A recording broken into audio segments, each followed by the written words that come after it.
Hello class 5। तो कैसे हैं आप सब? आई होप सब अच्छे होंगे, पढ़ रहे होंगे। तो चलिए आपके बुक का चैप्टर 5 स्टार्ट करते हैं, that is the equatorial rain forest. Here you will learn about the climate, vegetation, wild life and the life in the rain forest. Rain forest का वहाँ का क्लाइमेट कैसा है, वहाँ पे का वेजिटेशन कैसा होगा, कौन कौन से पेड़ पौधे होते होंगे, वहाँ पे वाइल्ड लाइफ कैसा है, कौन कौन से जानवर वहाँ पे रहते होंगे।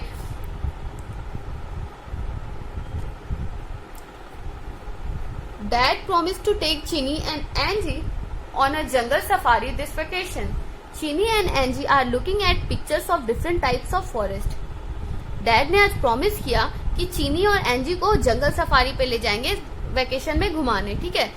तो चीनी और एंजी क्या कर रहे हैं, वो लोग एक्साइटेड हैं। वो लोग क्या कर रहे हैं, वो पिक्चर्स में अलग अलग तरह के फॉरेस्ट देख रहे हैं। तो डैड पूछते हैं which forest do you want to visit, तुम कौन से फॉरेस्ट घूमना चाहती हो। तो ये बोलते हैं we want to visit the Western Ghat. तो इन लोगों को कहाँ जाना है, वेस्टर्न घाट में। Do you know what type of forest is there in the Western Ghat. तो डैड पूछते हैं क्या तुमको पता है वहां पे किस तरह के फॉरेस्ट है वेस्टर्न घाट में। तो चीनी बोलती है yes the western Ghats have equatorial rain forest. तो चीनी बोलती है हाँ, वहां का घाट जो है वो इक्वेटोरियल रेन फॉरेस्ट से भरा है। क्लाइमेट, तो सबसे पहले देखते हैं वहां का क्लाइमेट कैसा है। The equatorial rain forest are found in South America, Africa, Australia, South East Asia and are located on both side of the equator. Equatorial rain forest मतलब क्या होता है, इक्वेटर के आसपास जो एरिया है उसमें जो भी रेन फॉरेस्ट है उनको इक्वेटोरियल रेन फॉरेस्ट बोलते हैं।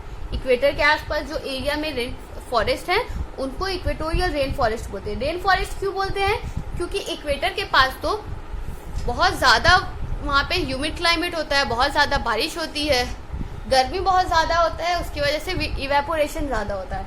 इवेपोरेशन ज्यादा होता है तो बारिश भी इक्वेटर के आसपास के एरिया में बहुत ज्यादा होती है, इसीलिए उस वहाँ के फॉरेस्ट को रेन फॉरेस्ट बोला जाता है। इक्वेटोरियल रेन फॉरेस्ट कहाँ कहाँ पाए जाते हैं, south America, Africa, Australia, South East Asia और इक्वेटर के दोनों साइड पाए जाते हैं, ठीक है। इक्वेटर के ऊपर भी फॉरेस्ट है, इक्वेटर के नीचे भी फॉरेस्ट होंगे।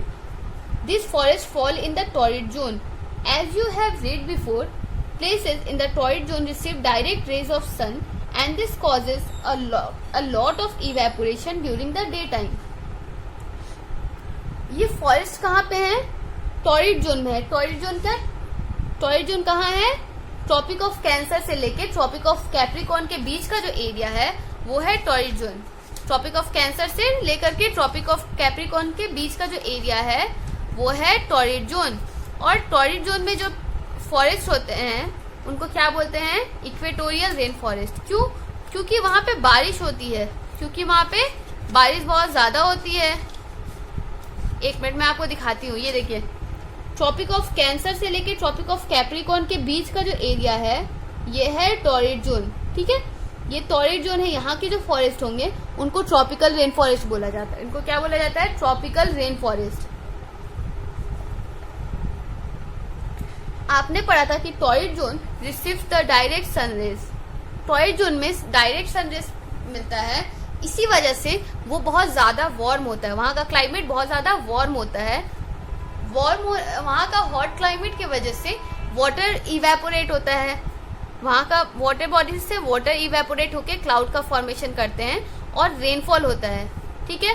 The evaporated water forms cloud and causes rainfall every day around 4 o'clock। तो जो वाटर होता है वो इवेपोरेट करके क्लाउड बनाता है, जिसकी वजह से हर दिन 4 बजे वहां पे क्या होता है, बारिश होती है। So this region receive heavy rainfall that support the growth of the equatorial rainforest.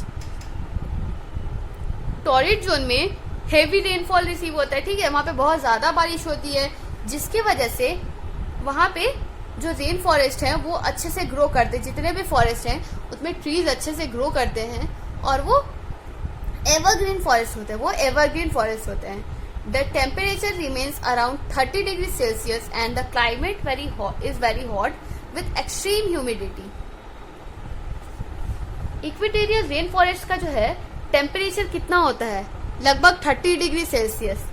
Approximately 30 degree Celsius. और वहाँ का क्लाइमेट कैसा होता है? Very hot and extreme humidity, बहुत ज़्यादा गर्म क्लाइमेट होता है और बहुत ज़्यादा ह्यूमिडिटी होता है, मतलब वहाँ के हवा में बहुत ज़्यादा मॉइस्चर होता है। क्यों? क्योंकि बारिश तो बहुत ज़्यादा होती है वहाँ पे, जिसके वजह से पेड़ पौधों को हमेशा पानी मिलता रहता है और वो एवरग्रीन रहते हैं। The climate in the equatorial rain forest remain the same through out the year. ये हमने पढ़ा था कि जो इक्वेटोरियल रेन फॉरेस्ट का जो एरिया है वहाँ पे का क्लाइमेट पूरे साल सेम होगा। इक्वेटर के आसपास का जितना भी एरिया है वहाँ पे सीजन चेंज नहीं होता है, पूरे साल लगभग सेम ही रहता है टेम्परेचर, ठीक है। The region does not experience different seasons, the winter are not very different from summer and there is a little variation in temperature. जो इक्वेटर के आसपास का एरिया है वहाँ पे सीजन चेंज नहीं होता है, ठंड में या गर्मी में बहुत हल्का सा ही टेम्परेचर में डिफरेंस आता है, ठंड हो या गर्मी हो हल्का सा ही टेम्परेचर में डिफरेंस आता है। The length of the days and nights does not have much variation throughout the year. तो जब सीजन चेंज नहीं हो रहा है तो डे और नाइट का लेंथ कैसे चेंज हो सकता है? ना सीजन चेंज होगा और ना ही डे और नाइट का जो लेंथ है वो चेंज होगा। The 4 o'clock rainfall makes the evening and night comfortable. वहाँ पे बहुत ज़्यादा वार्म क्लाइमेट रहता है, तो वार्म क्लाइमेट होने की वजह से पूरा घुटन हो जाता है। पर क्या होता है, हर दिन वहाँ पे 4 बजे बारिश हो जाती है, हर दिन वहाँ पे 4 बजे के लगभग बारिश हो जाती है, जिसकी वजह से जो इवनिंग और नाइट होता है वो कंफर्टेबल रहता है, मतलब थोड़ा गर्मी कम हो जाता है। इवनिंग और नाइट में बारिश होने की वजह से गर्मी कम हो जाती है। Equatorial rain forest are also called tropical rain forest. जो इक्वेटोरियल रेन फॉरेस्ट है, मतलब इक्वेटर के आसपास का जो एरिया है, मतलब टॉरिड जोन में जो एरिया है उनको इक्वेटोरियल रेन फॉरेस्ट बोलते हैं, और उसके साथ साथ क्या बोलते हैं? Tropical rain forest. Equatorial rain forest and tropical rain forest. Do you no some of the largest river in the world such as Amazon are found in equatorial region। India का कुछ लार्जेस्ट रिवर, इंडिया के जो largest river हैं जैसे Amazon, वो कहाँ पे है? Equatorial region. अमेजन कहाँ पे है? Equatorial region. अमेजन के साइड साइड कौन सा जंगल है, कौन सा फॉरेस्ट है? अमेजन फॉरेस्ट है, ठीक है। Let us explore the Amazon river rain forest are often called lungs of the earth. Find out and give the reasons. ये आपका होमवर्क है, ठीक है। ये आप लोग फोन चलाते हो, फोन में कुछ भी टाइम पास करते हो, तो उससे अच्छा कि आप कुछ अच्छा सीखो फोन से। फोन में क्या करिए, एक बार सर्च करिएगा कि ये क्वेश्चन डाल के सर्च करिएगा कि अमेजन रेन फॉरेस्ट को लंग्स ऑफ द अर्थ भी बोलते हैं, अर्थ का लंग्स भी बोलते हैं। क्यों? रीजन आपको ये पता लगाना है, ठीक है। मैं एक बार आपको हल्के में समझा देती हूँ शॉर्ट में। अमेजन रेन फॉरेस्ट बहुत बड़ा है, ठीक है, और बहुत बड़ा होने के कारण वहाँ पे बहुत सारे ट्रीज हैं, फॉरेस्ट हैं, बहुत ज़्यादा एवरग्रीन फॉरेस्ट है वो, हर पूरे बहुत सारे पेड़ पौधे हैं। तो वो क्या करते हैं, बहुत सारा ऑक्सीजन रिलीज करते हैं, तो वो क्या है, इन्वायरमेंट के लिए अच्छा है, इन्वायरमेंट के लिए बहुत, इन्वायरमेंट को क्लीन करते हैं, वहाँ पे ऑक्सीजन देते हैं, इन्वायरमेंट को क्लीन करते हैं, इसीलिए उसको लंग्स ऑफ द अर्थ भी बोलते हैं।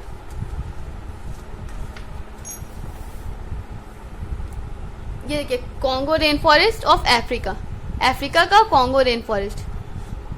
फिर क्या है, the Amazon rain forest in South America. Amazon rain forest कहाँ है? साउथ अमेरिका में। अमेजन रिवर के किनारे जो फॉरेस्ट है उनको अमेजन रेन फॉरेस्ट बोलते हैं। Equatorial rain forest are known for their diversity of plants and animals. जो इक्वेटोरियल रेन फॉरेस्ट हैं उनको क्यों जाना जाता है? वहाँ के डाइवर्सिटी ऑफ प्लांट्स और एनिमल्स। डाइवर्सिटी मीन्स अलग अलग तरीके के, अलग अलग बहुत सारे तरीके के प्लांट्स और एनिमल्स हैं। हम लोग तो बहुत कम देखते हैं, पर जब फॉरेस्ट में जाएंगे, जब घने जंगलों में जाएंगे, जैसे अमेजन हो गया, फिर सुंदरबन डेल्टा हो गया, यहाँ के कोई फॉरेस्ट में जाएंगे तो आपको बहुत सारे वैरायटी के एनिमल्स मिलेंगे जिनका अभी तक हमने शायद नाम भी नहीं सुना होगा। तो प्लांट्स और एनिमल्स अलग अलग वैरायटी के होते हैं। डाइवर्सिटी का मतलब आपके बुक में दिया हुआ है अ रेंज ऑफ डिफरेंट थिंग, मतलब अलग अलग चीज, बहुत सारे अलग अलग तरीके की चीज।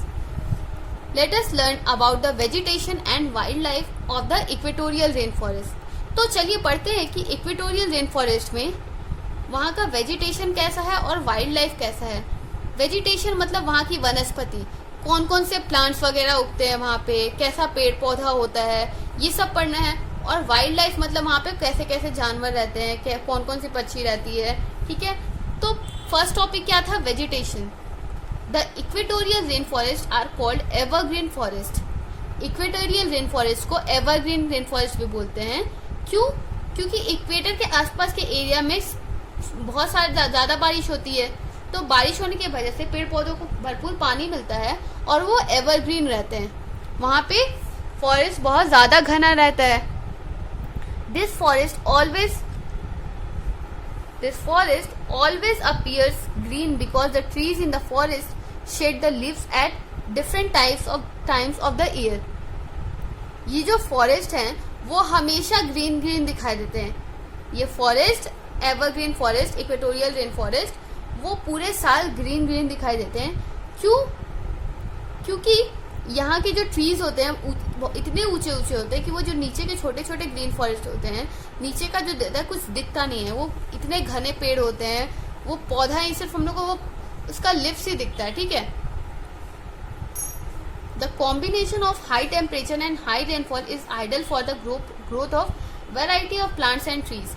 यहाँ का टेम्परेचर कैसा है, ये सारा जो इक्वेटोरियल रेन फॉरेस्ट है वो तो टॉरिड जोन में है। टॉरिड जोन का टेम्परेचर कैसा है, वहाँ का टेम्परेचर हाई रहता है और हाई रेनफॉल होता है वहाँ पे। और ये जो दोनों फैक्टर हैं, इनके वजह से पेड़ पौधे बहुत अच्छे से ग्रो करते हैं। पेड़ पौधों की ग्रोथ के लिए क्या चाहिए रहता है, हाई टेम्परेचर चाहिए रहता है और high rainfall.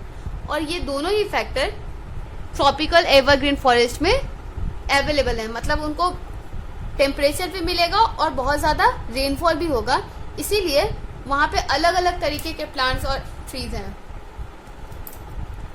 Rain forest have a shallow layer of fertile soil, therefore trees need shallow root to reach the nutrients in the soil. Rain forest के पास एक फर्टाइल सॉइल का एक लेयर बन जाता है। रेन फॉरेस्ट में फर्टाइल सॉइल का एक लेयर बन जाता है। फर्टाइल सॉइल मतलब उपजाऊ मिट्टी।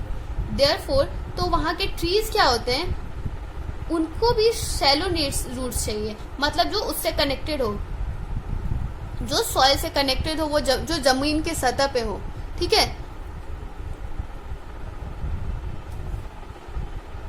वैसे रूट्स की वजह से क्या होगा, वो इजिली सॉइल से न्यूट्रिएंट्स खींच सकते हैं। वो रेन फॉरेस्ट में एक फर्टाइल सॉइल का एक लेयर बन जाता है। अब उस लेयर में क्या होता है, ट्रीज को शैलो रूट चाहिए, मतलब उनका रूट भी ऐसा होना चाहिए कि इजिली न्यूट्रिएंट्स को सॉइल से खींच सके। However many huge tropical trees have developed buttress root and shallow roots can not support them. पर बहुत सारे ट्रीज क्या करते हैं, बहुत सारे जो बड़े बड़े ट्रीज हैं ट्रॉपिकल रेन फॉरेस्ट के, उनका रूट्स कैसा हो जाता है, बटरस रूट्स हो जाता है। क्यों? क्योंकि शैलो रूट्स उनको सपोर्ट नहीं कर सकते। जैसे पतला पतला ये जो रूट है जो मिट्टी में चला जाएगा, तो उसके वजह से ये बड़ा बड़ा टिक ही नहीं पाएगा। बड़ा पेड़ होने के लिए रूट भी मजबूत होना चाहिए। ये देखिए बटरस रूट, मतलब ये पूरा फैला हुआ है, पूरा फैला हुआ है, चौड़ा चौड़ा ये फैला हुआ है, ये है बटरस रूट। और जो पतला पतला रूट होता है उसको क्या बोलते हैं, शैलो रूट। तो उसके वजह, अगर शैलो रूट्स रहेगा तो बड़े बड़े पेड़ को सपोर्ट नहीं कर पाएगा, इसीलिए वो लोग बटरस रूट हो जाता है। This root stretches from the ground to the 2 metre or more up to the trunk. ये जो बटरस रूट क्या होता है, वो ग्राउंड से 2 मीटर तक चला जाता है। वो कितना लंबा होता है, वो ग्राउंड से लेकर लगभग 2 मीटर तक चला जाता है और more up to the trunk, मतलब 2 मीटर से भी ज्यादा ऊंचा चला जाता है। जो रूट होता है बटरस रूट, वो क्या होता है, ग्राउंड से लेकर के 2 मीटर ऊपर तक भी चला जाता है।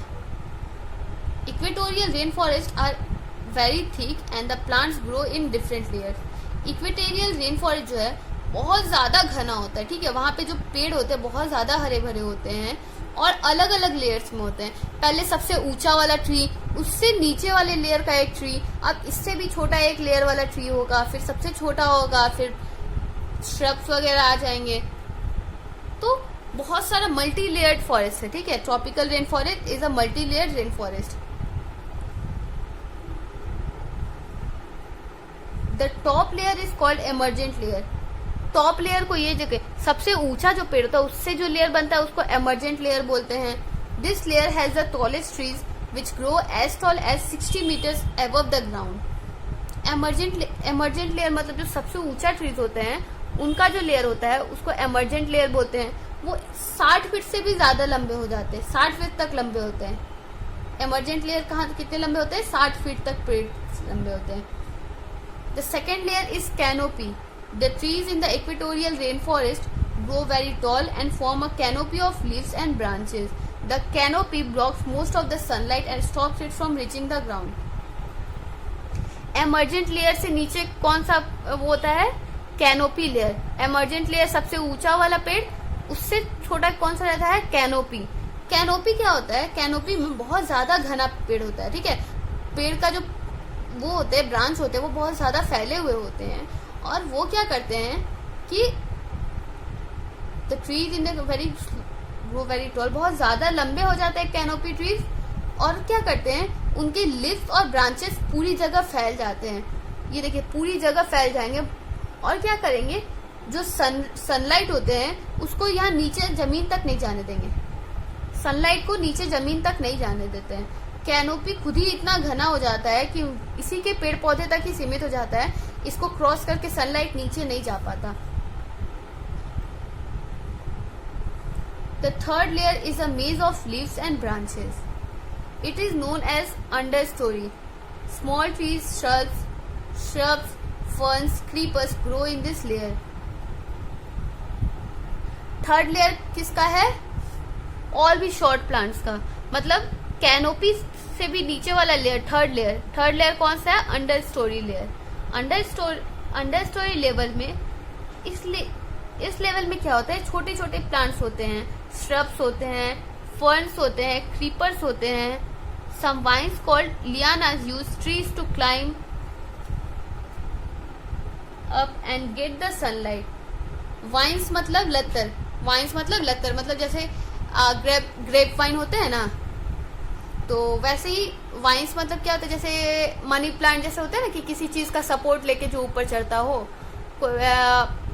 सेम आपने सुना होगा, सेम एक सब्जी है वो जिसमें उगता है, वो एक लत्तर जैसा होता है, एक वाइन होता है जो किसी चीज का सपोर्ट लेकर के ऊपर चढ़ता हो, ठीक है, तो उसको वाइन्स बोलते हैं। तो कुछ वहां पे वाइन्स ऐसे हैं इन फॉरेस्ट में, जैसे लियाना, जो ट्रीज को यूज करके ट्रीज को पकड़ के ऊपर चढ़ जाती हैं, ऊपर चढ़ के सनलाइट मिलता है, क्योंकि नीचे तो कैनोपी की वजह से नीचे सनलाइट नहीं मिल रहा है उनको, तो वो क्या करती है, ट्रीज को पकड़ के ऊपर चली जाती हैं, वो ऊपर चले जाते हैं और ऊपर वहां पे उनको सनलाइट मिलता है। Many birds and animals such as snakes, monkey, tree frogs and a variety of insect live in this layer. जो नीचे वाला लेयर है, मतलब थर्ड लेयर जो है मेज, वहां पे क्या होता है, अलग अलग वेराइटी के बर्ड्स और एनिमल्स रहते हैं। थर्ड लेयर में, नीचे वाले लेयर में अलग अलग वेराइटी के बर्ड्स एंड एनिमल्स रहते हैं। स्नेक रहता है, मंकी रहते हैं, ट्री फ्रॉग पेड़ पे रहने वाला फ्रॉग, और बहुत सारे अलग अलग तरह के इंसेक्ट्स भी रहते हैं वहां पे। The lowest layer is the forest layer. The lowest layer is the forest floor. जो लोवेस्ट लेयर क्या है? लोवेस्ट लेयर है वहां का फॉरेस्ट फ्लोर, मतलब जो जंगल का जमीन है उसको फॉरेस्ट फ्लोर बोलते हैं। सबसे पहला नीचे वाला क्या है? Forest floor. फिर उसके ऊपर क्या है? अंडर स्टोरी लेयर, मतलब उसके थोड़ा सा ऊंचा वाला पेड़। फिर अंडर स्टोरी लेयर के ऊपर वाला पेड़ क्या है? Canopy layer. उसके ऊपर का जो लेयर है पेड़ का, उसको बोलते हैं एमर्जेंट लेयर। सबसे ऊंचा कौन सा होता है? Emergent layer. Sunlight hardly reaches the layer which comprises fallen leaves, fruits that decay very quickly. इतने ऊंचे पेड़ के वजह से, इतने घने और ऊंचे पेड़ के वजह से सनलाइट नीचे जमीन पर नहीं आ पाता, सनलाइट फॉरेस्ट फ्लोर पे नहीं आ पाता। इस लेयर पे जो फॉरेस्ट फ्लोर का लेयर है, वहाँ किस चीज से भरा रहता है? वो भरा रहता है वहां से जो लीव्स गिरते, पेड़ पौधों से जो लीव्स झरकर गिर जाते हैं, फ्रूट्स गिरते हैं, उन सब से भरा होता है फॉरेस्ट फ्लोर। और वो बहुत जल्दी डिके हो जाते हैं, क्योंकि सनलाइट तो मिलता नहीं है उनको, नीचे पूरा वाटर है, तो उसके वजह से क्या होता है, वो जल्दी डिके हो जाते हैं। Mahogany, rosewood, ebony, cinchona, fan palm, strangler fig and rubber are example of trees that grows in the equatorial rainforest। Equatorial rain forest में कुछ कुछ ट्रीज हैं वो सब ग्रो करते हैं। कौन कौन से? Mahogany, rosewood, ebony, cinchona, fan palm, strangler fig और रबर। ये सारे ट्रीज कहाँ उगते हैं? इक्वेटोरियल रेन फॉरेस्ट में। ठीक है, तो आज हमने क्या पढ़ा? वेजिटेशन के बारे में पढ़ा कि एवरग्रीन फॉरेस्ट में कैसा वेजिटेशन होता है। एक बार रिवाइज कर लेते हैं, फिर ये चैप्टर ओवर आज के लिए खत्म, कल कंटिन्यू करेंगे। तो वहाँ का क्लाइमेट क्या है? क्लाइमेट हॉट और ह्यूमिड है। इक्वेटोरियल रेन फॉरेस्ट कहाँ होता है? टॉरिड जोन में, मतलब इक्वेटर के आसपास जो फॉरेस्ट होते हैं उनको इक्वेटोरियल रेन फॉरेस्ट बोलते हैं। और वहाँ पे हॉट और ह्यूमिड क्लाइमेट है। वहाँ पे हर दिन 4 बजे के अप्रॉक्स में बारिश होती है, तो शाम और रात वहाँ का थोड़ा ठीक हो जाता है।